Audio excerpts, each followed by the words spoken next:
The mayor tells Chris their deal was a misunderstanding. Someone else paid.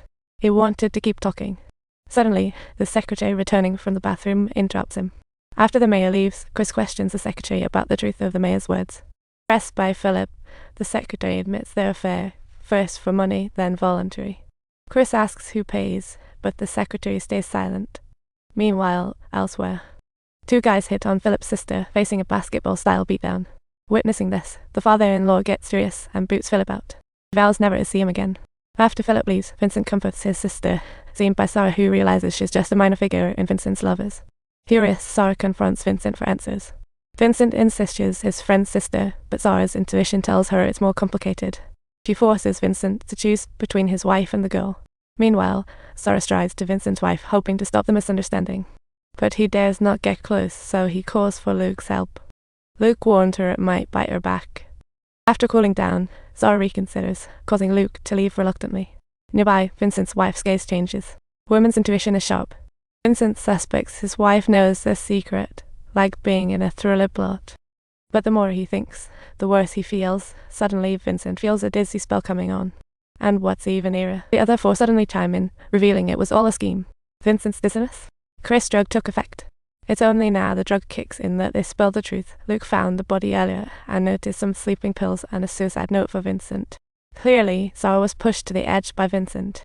To keep Vincent from finding out about the body first, Luke called the others.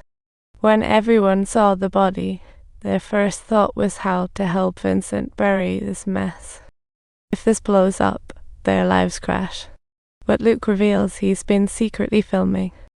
Everyone but Vincent knew about Luke's secret filming. Luke pulls out a DVD, saying they shouldn't suffer for Vincent's mistake, because Vincent is no friend. When they see the DVD, Marnie is totally shocked. It's the home video of Vincent and his wife. Marnie never expected that Vincent would, though, consolate his wife on the bed. What's more shocking? Vincent even snatched Philip's underage sister up to the attic. Luke changes the DVD Vincent was secretary. Every woman he cares about is linked to Vincent.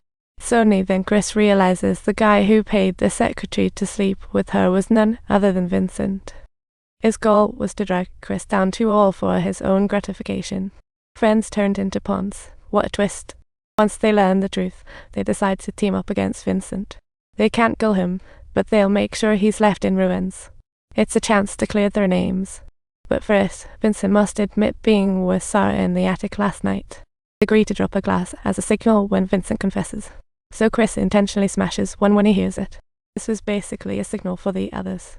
Flash forward to the present. The brothers strip Vincent down and dose him with sleeping pills. Then they toss the passed out Vincent beside Sarah, sprinkle more pills, staging it perfectly as suicide. This way, the police won't suspect others. Then, they call the police. When questioned, Vincent spills the beans about the others framing him, but the cops don't buy it. Only Vincent's and Sarah's fingerprints are at it. What's worse is that they found traces of sleeping pills in both Vincent and Sarah's systems. And the DVD? It's full of their greatest hits, all evidence pointing to Vincent being linked to Sarah's death. What's more, after questioning Chris and the crew, the cops find alibis for all. Turns out, when plotting revenge on Vincent, they forged alibis like pros. Chris and Luke hit a crowded bar for an alibi, while Luke returns to work as usual. Only Philip stayed behind to set the scene. After all, his father-in-law would jump at the chance to vouch for him. To fake Sarah's suicide, Philip cuts her wrist and scrawls Latin on the headboard. The others don't think much of Philip's rashness, unaware this would turn into a fatal mistake. Back at the police station, the lady detective tells Chris Sarah died not of pills, but of a knife wound on her wrist. The police suspect Vincent murdered Sarah. At that moment, Chris realizes it was Philip who accidentally ended Sarah. He, Marnie, and Luke are now all indirect accomplices. Talk about an unexpected twist. After leaving the station, Chris thinks back on the detective's words. He feels like he's forgetting something. He checks his book. To his shock, the suicide note is missing. Chris knows he's onto something. He calls Luke to the attic and demands to know when he stole the note. Luke tries to squirm his way out, but Chris calls him out, revealing he's the mastermind behind it all. The only reason he swiped the note was to mislead the cops into thinking Vincent killed Sarah. In this game, who will really emerge as the winner? Stay tuned. Don't forget to like and subscribe.